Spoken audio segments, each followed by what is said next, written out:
மீனா நான் சொல்ல ஏதாவது பேசினா உன்னை அப்படியே வேண்டாம் மீனா, அவளை விட்டுரு. இவளை விட நீங்க ரொம்ப நல்லா நடிச்சீங்களே. இவதான் அவங்க துபாயில இருக்கிற பொண்ணா? உனக்கு எல்லாம் மனசாட்சி இல்ல? எத்தனை போய் எவ்வளவு ஏமாத்து வேலை. சீ, நீ எல்லாம் ஒரு பொண்ணா? மீனா, சீ, கை விடு. எனக்கு வர கோவத்துக்கு உன்னை அப்படியே அடிச்சு கொல்லணும் போல இருக்கு. அடி மீனா, அடி, அடி, அடி. நீ என்ன எவ்வளவு அடி மீனா, ப்ளீஸ். நான் சொல்றது மட்டும் கொஞ்சம் வாயை மூடி. என்ன கேக்கணும்? இன்னும் எவ்வளவு போய் சொல்லி நடிக்க போற? குடும்பத்தையே ஏமாத்திட்டு இருந்திருக்க.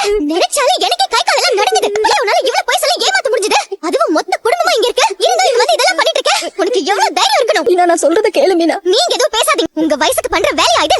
இதுக்குதான் எங்களை பார்க்கும் போதெல்லாம் மறைஞ்சு மறைஞ்சு போனீங்களா? கிருஷ்ணால நாங்க வச்ச பாசத்தை உங்களுக்கு சாதகமாக்கி எங்களை முட்டாளாக்கிட்டீங்கல்ல. மன்னிச்சிரு மீனா, என் பொண்ணு வாழ்க்கை நல்லா இருக்கணும்னு தான். உங்க பொண்ணு வாழ்க்கை மட்டும் நல்லா இருக்கணும், மத்தவங்க எல்லாம் நாசமா போனோம்ல. இந்த மாதிரி ஒருத்தல நான் என் வாழ்க்கையில பார்த்ததே இல்லடி. உன் பேர் கூட உண்மையான பேர் கிடையாதுல்ல. பேரு ஊருன்னு எல்லாமே போய். அம்மா இறந்துட்டாங்கன்னு சொன்னியே, அப்ப இவங்க யாரு? உயிரோட இருக்கிற அம்மாவே செத்துட்டாங்கன்னு சொல்லி நடிச்சிருக்கீங்க. எவ்வளவு பெரிய ஏமாத்துக்காரியா இருப்ப. இவங்கள கூட விடு. உனக்கு பிறந்த குழந்தைய மறைச்சு அவனையும் ஒரு அனாதை மாதிரி அங்க இங்க அலைய வச்சிருக்க. உனக்கு எல்லாம் ஈவே இருக்கணும் உனக்கு இருக்கா இல்லையாடி? இவங்க மட்டும் தான் இருக்காங்களா இல்ல புருஷனும் இருக்கானா? அதையும் மறைச்சு 2 வாழ்க்கை வாழ்ந்துட்டீங்களா?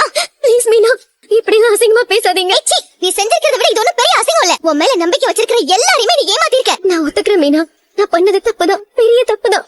எல்லாரையும் ஏமாத்திருக்கேன். ஆனா நான் ஏன் இப்படி போதும்டி, நிப்பாட்டு. தப்பு செய்யறதுக்கு